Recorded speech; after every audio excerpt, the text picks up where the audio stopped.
Okay, hey YouTube. We're about to start our third podcast. The topic this time is going to be the Yu-Gi-Oh market, and we're just going to discuss things like opinions and why the game is so high, how it affects the game. And this week we're joined by Chris again, Hey, Mason, So, and Jared. yeah. So, we're just going to start with sort of general opinions on the price of the game right now. Mason, you can start. I think Konami's doing a real good job of reprinting good cards that casual players need, but TCG exclusives of the tour guide and other things are way out of control. Jared, what do you think? I mean, as far as overall pricing, the pricing really is pretty good.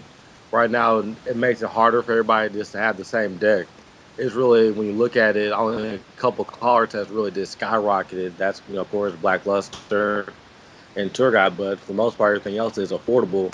But it also makes, the casual players, not shoot for the same deck as just the same tier one national decks that you see winning all the time. So it forces creativity, and also, for the most part, everything else is pretty reasonable. That's a good point. And what about you, Chris? Um, I kind of agree with Mason. They're doing good reprints. However, I don't see very many price fluctuations for the stuff that they have been reprinting. Um, I understand TCG exclusive are going to be high, and of course these top tier decks are going to be high. But I'm seeing a lot more commons and rares just slowly going up. So where every card you have to have in a deck is about $5 a piece, and it's starting to get kind of high up there. All right, so now we're gonna talk about the big card is Tour Guide of the Underworld or From the Underworld, whatever it's called. Tour Guide. This card is currently fluctuating between about 150 and even as high as $200. And a playset could be anywhere from 400 to I mean, even $600, and it's kind of outrageous. I mean, I know we've seen this game get higher than that, but still for just for a single card that can go in anything but isn't spectacularly great on its own, this is a pretty high price. Chris, what do you think about it? I think it's kind of ridiculous that people are willing to pay that much for a Yu-Gi-Oh card. I mean, flat out, I know the Yu-Gi-Oh market's all supply and demand, but to the point where people are willing to pay the same amount of money that can be for rent, I just think no, it's not worth it. Jared, what about you? Man, the pricing for tour guide is ridiculously high. But again, at the same time, again, it's only a certain group of people are willing to pay for it. Especially like myself. I would like to have it, but I'm not willing to spend almost $600 for three cards when you can make a deck that functions fine without it for less than the same price. And Mason, what about you? Undoubtedly, tour guide is a good card, but the pricing as of right now is too ridiculous for most people. And the only people who are going to buy are like severely competitive players that top these lots of events. And let me go back to what Jared said earlier about the creativity thing. Like decks such as Kara Curry, which do not run BLS and tour guide, are topping all over the place. They're good. They're really good. They do not need these top price cards. So, would you guys agree that Tour Guide is at like the price that it deserves to be, or do you guys think it should really be lower? I mean, Chris, you can Lower, start. lower, flat out. I mean, it's just too much for one card. Mason, what about you? If it wasn't a secret, supply and demand would be better, and the price would go down. I think it should go down myself. And Jared, what about you? Yeah, I'm pretty much agree with Mason on this one.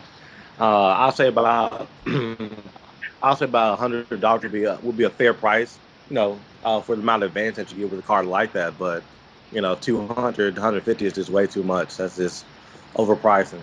Yeah, I feel like since it's a card that you have to have three of, $100 does sound like a pretty agreeable price. I mean, a playset would be maybe 250 on a good day, so I mean, that's pretty good. But the next card we're going to talk about is BLS, which isn't nearly as outrageous, but still pretty high at about $80 for like, the original BLS. Mason, what do you think about it? It's undoubtedly a good card. A lot of people are saying ban BLS again, but the reason BLS is not, I believe, it's not going to get banned is because we still have lost priority in the OCG, and OCG has and they control the ban list. But let me get back to the main topic. BLS. It has 3 reprints as Gold, Master Collection Secret, and IOC. The Gold is going for about 40. Master Collection is going for about 45, 50, 55, and the original is going for about 65, 70, which is kind of outrageous. But if you're not caring about rarity, I think 35, 40 is the way to go on the Gold. Chris, what are your thoughts on BLS's price? I understand why the original is so high. It's a card printed before many people got back into the game. A lot of people didn't really keep up with them after it got banned for so long. So I mean, it's not that bad since it has multiple reprints. And I agree with Mason. If you don't care about rarity, just go for the lowest one. All right, and Jared? I'm pretty much, gonna agree. I mean, when you look at it, traditionally going back and you go $80 isn't a lot for a great card that can almost fit in any deck. Because back when Dark Arm was running, Secret First Dark Arm was almost $80, and we saw that deck, all over the place. So, overall, it's not a bad price for the card, and it has a great effect, and is a one card that can just turn around one game altogether. All right, so the next sort of point we're going to go over is kind of reasons why the game is as high or maybe as low as it is right now. Just I know that there's things like supply and demand. I know that events have like a bearing on how much these cards cost. Like if a deck tops, of course the big cards in it are going to go up. And then just rarity in general. So Chris, why do you think like cards like Tour Guide? I mean, I know because it's a secret it's so high, but do you think that like since it won Toronto and it was in so many of the top decks that's why it's high? Or, what are your thoughts? I think it's a little bit of that. I mean, of course, people see about the power of Tour Guide, but it's not even really the power of Tour Guide. It's the power of these Seed monsters. But it's also mainly a lot of hype, in my opinion, where everyone thinks that you absolutely have to have 3 Tour Guides in any given deck to be able to win. So people are all over it. That's pretty much it. Jared, what about you?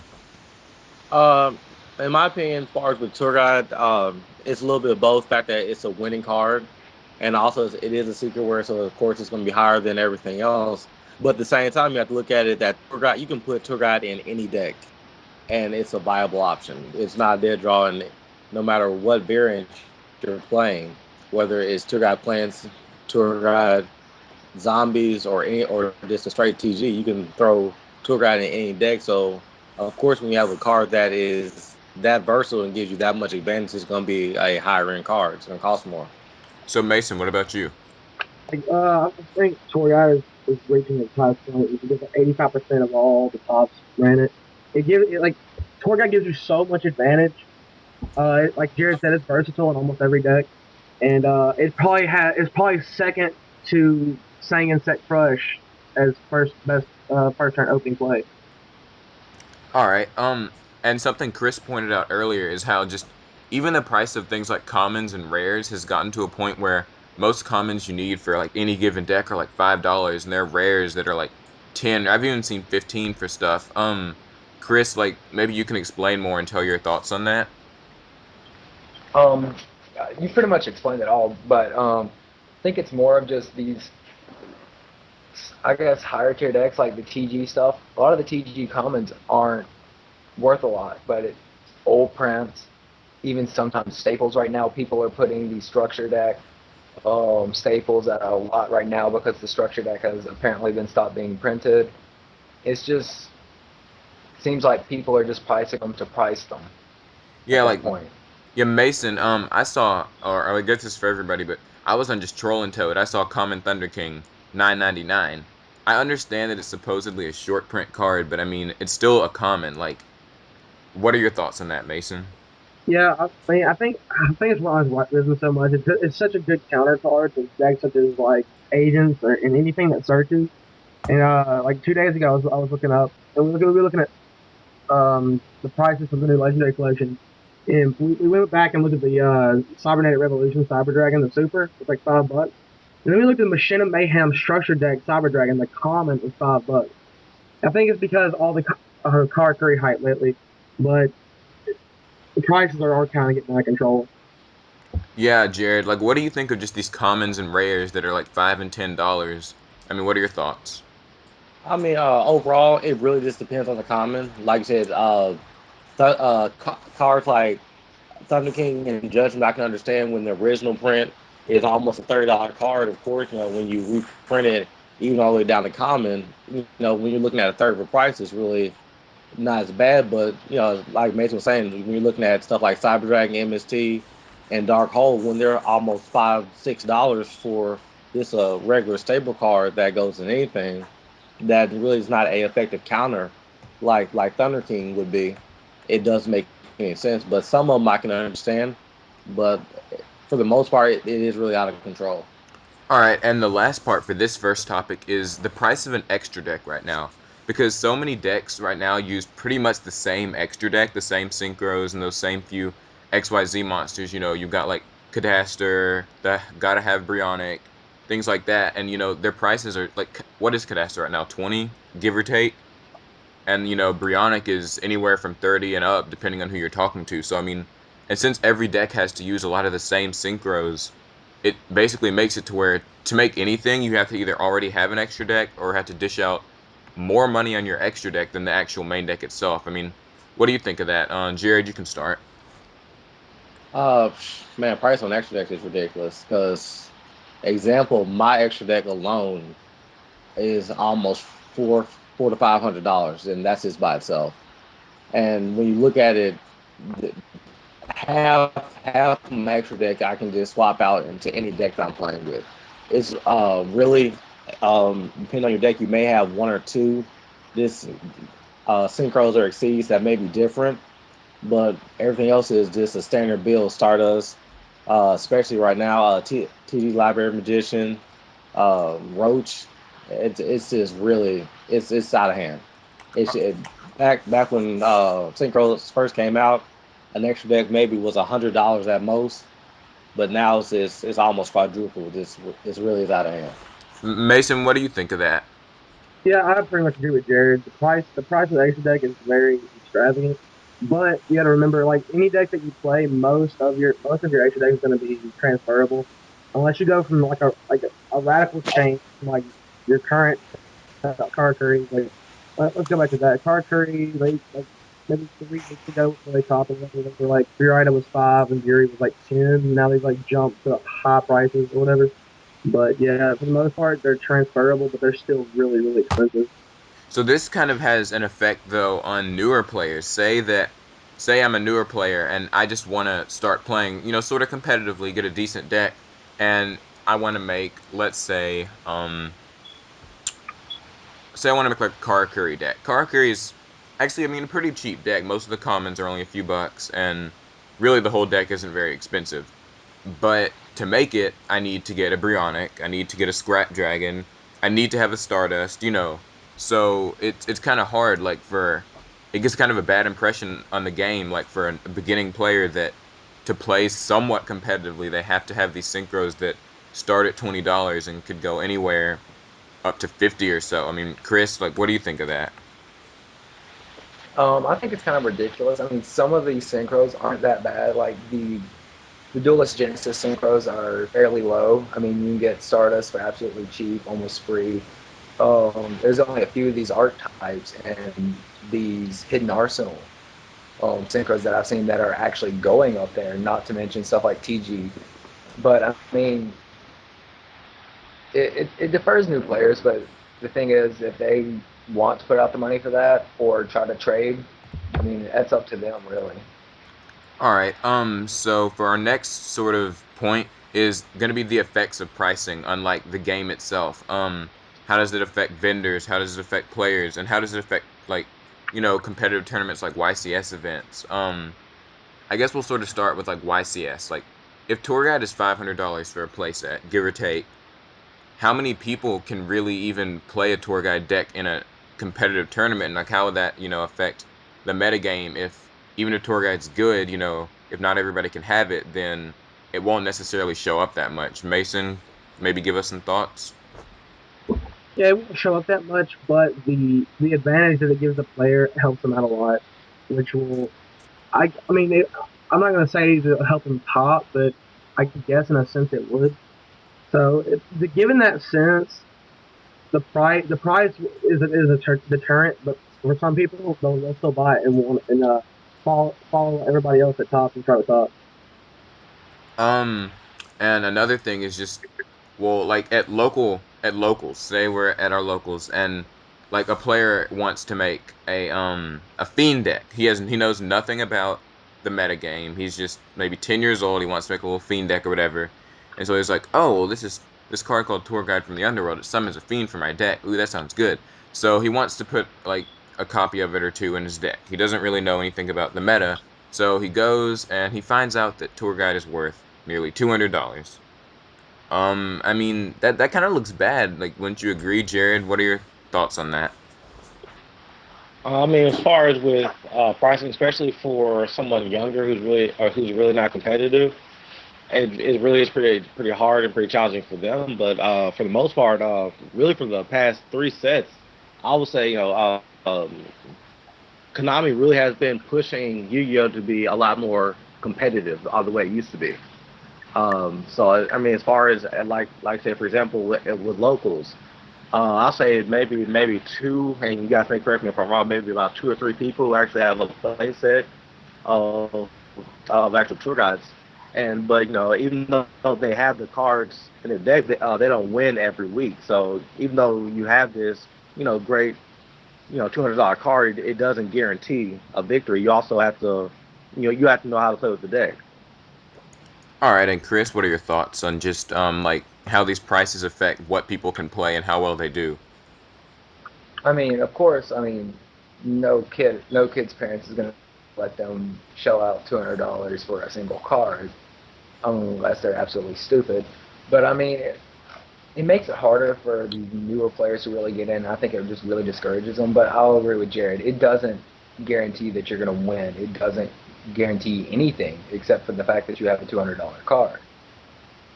All right, and so how do you think that these like this price fluctuations, like how do you think they affect, let's say, vendors who make money off of this game and they're just all about buying and selling? Um, like so like, vendors say they had a tour guide when it sort of first came out. I don't know exactly how much it was. I want to say maybe 60-ish. I mean, Yeah. give or take. And then it rose to about 100. And then when they reruled the whole XYZ thing where the monsters aren't considered in the field, tour guide dropped maybe back to around like 60, 70 again. And then now it's raised back up to 200. All these price fluctuations, like, I mean, I know none of us are really vendors, but how do you think this sort of affects vendors? Chris, you can start. I mean, just on like pure business sense, I think it'd be a little bit of helpful and harmful. It depends on their situation. If they're at a YCS and someone really needs a tour guide or a play set of tour guides, they make a lot of profit. And if someone's desperately trying to sell tour guides, I mean, they're going to end up getting them cheap, just making almost pure profit. Other than that, though, Yu-Gi-Oh is a type of market where you have to put in money to get money, so I wouldn't think it'd affect them all that much. Yeah, that's true. Mason, like, what do you think of vendors and these prices? Yeah, I think like Chris said, like right now, you get like kind of like Wall Street. You gotta assimilate to make money, and like we'll take tour guide for example, like y'all were doing, and they had it when it was like 60, 70, and if they held on to it through the price plummet as they have it now, they're gonna make a lot of money. Obviously, if somebody's trying to sell their tour guides, they're gonna buy them for cheap, sell them high, just like Wall Street. And Jared, what about you? Yeah, I'm pretty much saying the same thing because I actually had a couple tour guides back when they first came out. We went out to Dallas Regionals. They had a couple vendors out there. They were only buying them back from people up there for $40. So at the same time, even though a card may be high, you have to look at whenever you buy it back from a vendor, you're not going to get close to what the card is worth.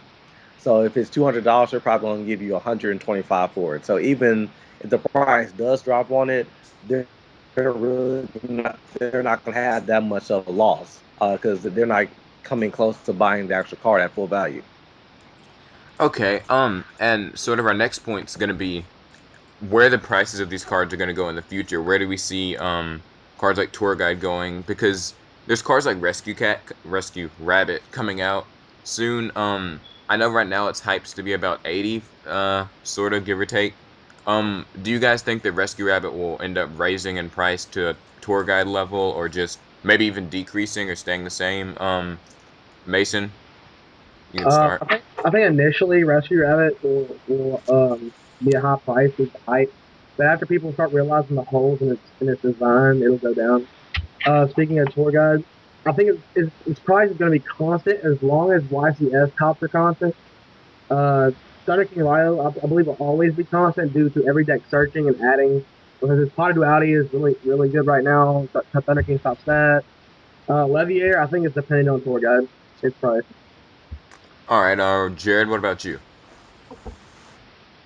Like, what do you think of things like Rescue Rabbit and About the stuff? same as far as with Rescue Rabbit, I'm probably seeing that it's going to fluctuate when it first comes out from $60 to $80. The only thing I really see changing is if they have if they change the ruling on it for it prints, or if they do like they did Dandelion ban it, or have it limited when it first comes out. Other than that, I don't see the price changing for probably a month. It depends on how it runs at a YCS and how many decks are manning it. To be honest with you. All right, and As far before we get to Chris, a lot of Rescue Rabbit decks have to run Tour Guide. So, do you think that when Rescue Rabbit releases, that Tour Guide's price will possibly go up? And do you think that if like a YCS event happens and a Rescue Rabbit deck with Tour Guide in it tops, that both of the prices cards will go up, or you think they'll still stay constant? Chris? Um, I don't think they'll necessarily go up much because if Rescue Rabbit and Torgot are needed for the deck's already extremely expensive. Therefore, you have to either already have them or be willing to drop a lot of money on them. And it's just gonna be too much money for us for a lot of people trying to be going for that deck if it Yeah, does top twice. yeah, I'm thinking like really what I've noticed with Yu-Gi-Oh cards is it pretty much caps out at $200. Unless it's just an outrageous format, I've never seen a card really just go above 200. So I'm thinking that it'll probably stay about that way. What do you guys think of Dark World's effect on the market? I don't think it'll have a big effect, but Jared, you can start. To be honest with you, from what I'm seeing, it's already having an effect. Actually, this past Saturday, I had an Ultimate Dark World dealing. Before they made the announcement about the Dark World Star deck, it was a $10 card at most. I looked it up this weekend, and it was already jumped to 30. So I mean, as far as with the Dark World, it's already starting to go up. Do I think it's gonna dramatically increase? I seriously doubt it. Gold may go up to maybe 30 to 40, but we're not going to see anything worth by $80 card in the deck. All right. And with the Dark World structure coming out, I know Dark World Dealings comes out as a common. What are you guys' thoughts on sort of what a lot of people like to call like the hollow freaks, the people who want to get the highest rarity of everything in their deck? Do you think that it's totally their decision and it's totally fine if they want to dish out, a lot of money for like the hollow versions or something like Jared said, Ultimate Dark World Dealings is 30 and could go up? Or do you think that it's like, the prices for these hollow versions of things should go down with reprints? Mason? I think the prices should go down with reprints, but then again, there's always people out there who would always like the original cards, especially like collectors and things. And let me revisit Dog World, like the main topic for a minute. After the final release of the PC exclusive Platinum, I think it may affect the deck because Platinum really wasn't that amazing. So I think those Dog Worlds will be good in the beginning, but then falter at the end. Um, yeah, like I'm thinking sort of along the lines of what you're saying is that like Dark World's prices will only be high as long as they win and as long as the TCG exclusive turns out to be good. If they fail like to win at the next YCS or that TCG exclusive really doesn't make a difference, then I think they could probably go down. But something I wanted to sort of throw in here is that I've noticed that reprints are having a lot less influence on like the reduction in price of a higher price card. Like back when Dark Arm was, definitely over $100, and they announced the gold reprint of Dark Armed. This is kind of a long time ago, so my prices might be a little off, but the gold Dark Arm was supposed to be like 20, I think, something like that.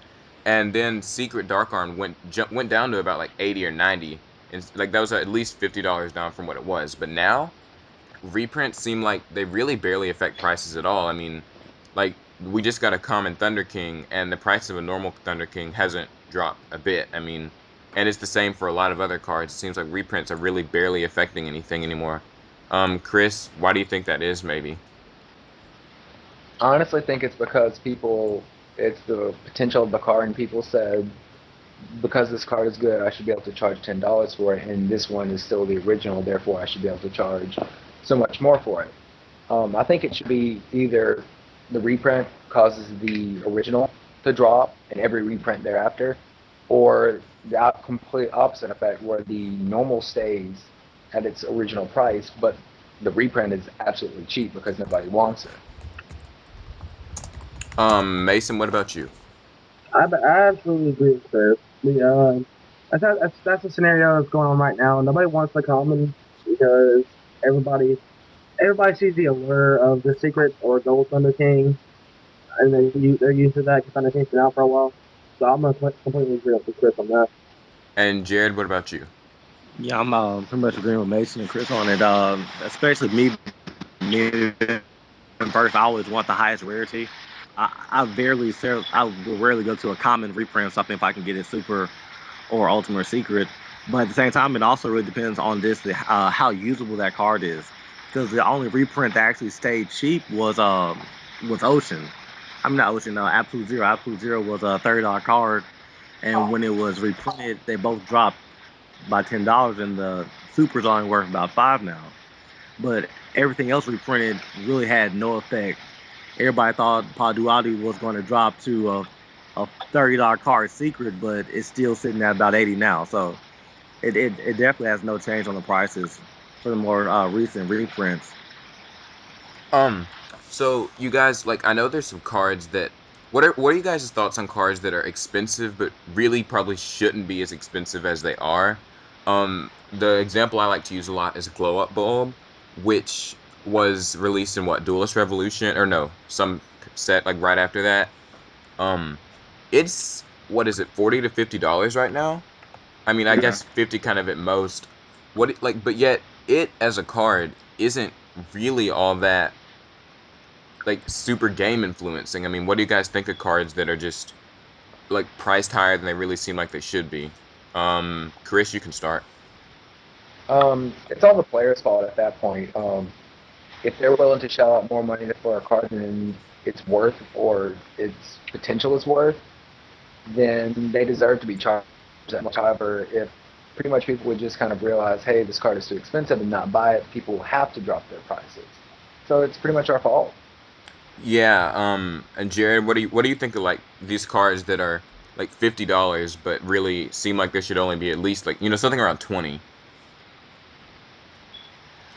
Uh, like I said, I agree with Chris. The one thing about it, since so many people are willing to spend that much, spend the extra $30 on the card, at this point, it's already locked in. It's nothing that we can, do about it. The whole community as a whole would have to say that we're not going to pay, these outrageous prices for them to actually drop. But as long as people are willing to spend money on it, it's going to be a high card. Yeah, I agree. I do think it's sort of the player base's fault that a lot of these cards are so high. I think that if we just sort of outright refuse to buy things for as high as we do, that eventually prices would have to drop. I mean, people would take a loss in the beginning, but I think eventually things could level out because when you look at other games like we'll say Pokemon, which really no competitive card is really too much higher than about $30. I mean, I know someone could correct me if I'm wrong, but this is kind of what I hear from a lot of people that play. Yu-Gi-Oh! In comparison to a lot of other games is kind of expensive, and I have to say it really is the player's fault. But Mason, what do you think about it? Yeah, I think it's the player's fault for setting the standard too high.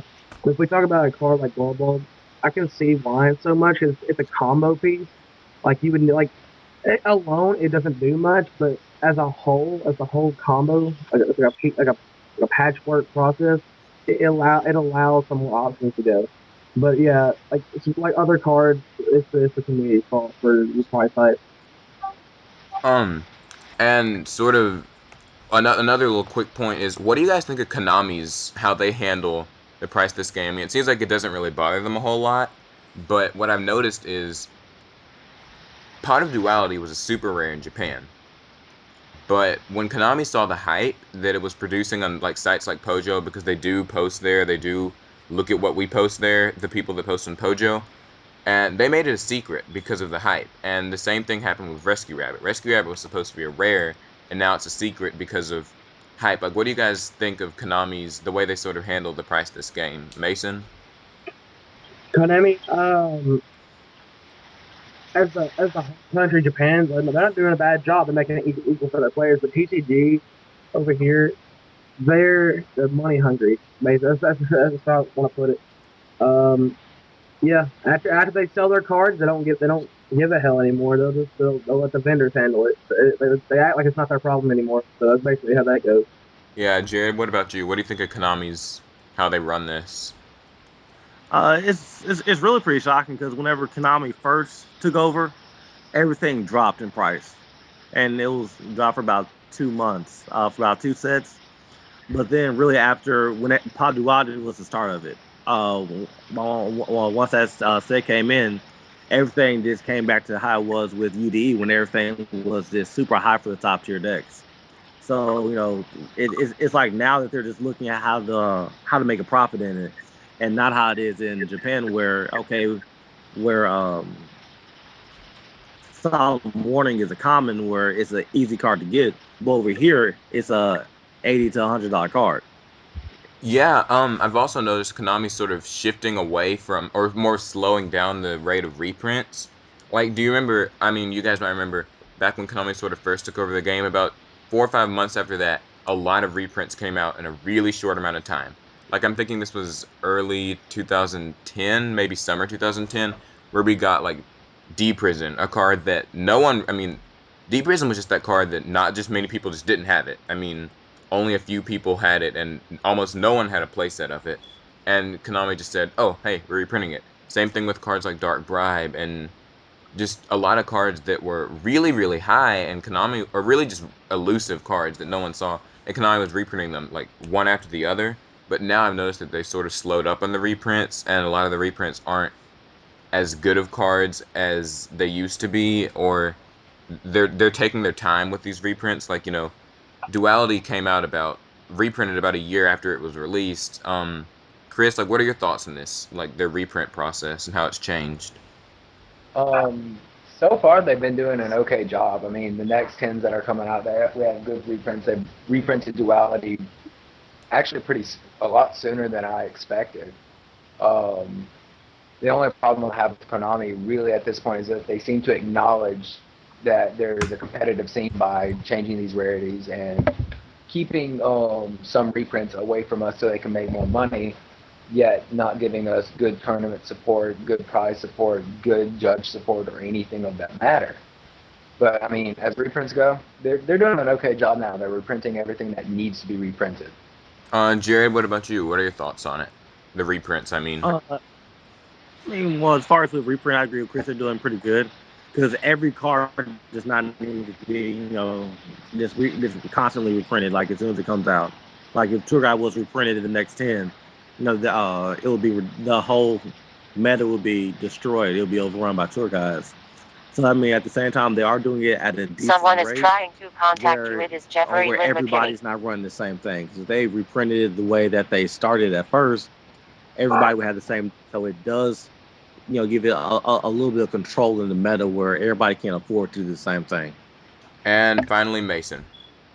Yeah, I'm gonna agree with Jared on that. If they were to release a meta breaking card to the tour guys in like the tens, they would the format would be destroyed and be overrun just like the Teledad era was. It was all Teledad all day, every day. But that really wasn't due to defense. Um, yeah, I'm not agree completely with Jared on that. All right, and so just to finish off, like, let me try to think of a good question. I kind of had one earlier. Well, does anybody want to discuss anything price-wise about the game? Chris? No, I'm good right now. Mason? I'm content. And Jared? I'm good. All right, well, I guess we're done for this podcast. We're going to do another one next week. If you guys have comments or thoughts or suggestions, just leave them below, and be sure to watch this and tell your friends to watch this and all that stuff. We'll be back again next week, and thanks for watching.